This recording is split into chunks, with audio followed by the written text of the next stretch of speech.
Hi there, I'm Margie. I'm with the Teams team at Microsoft.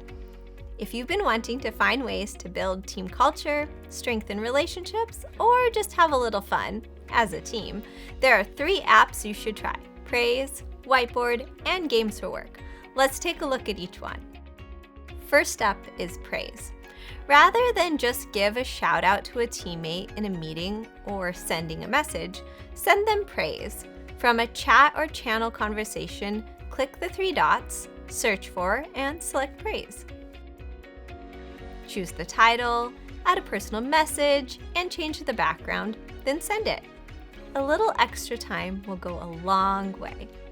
Next is Whiteboard. To get to know your teammates in a fun way, try using one of the game's templates in Whiteboard.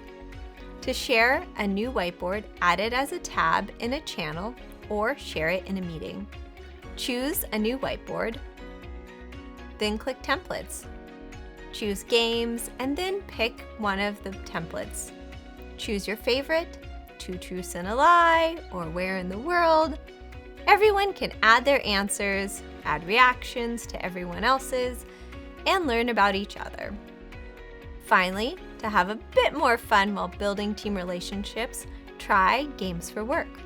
From a meeting, click the app icon, search for and add the Games for Work app. Choose the game you want to play and share full screen. Icebreakers is one of my favorites, with 4 different ways to play. In addition to these 3 apps, there are so many more to help strengthen your team's relationships, boost productivity, and of course, have fun right in Microsoft Teams. And subscribe today so you don't miss out on other Teams tips.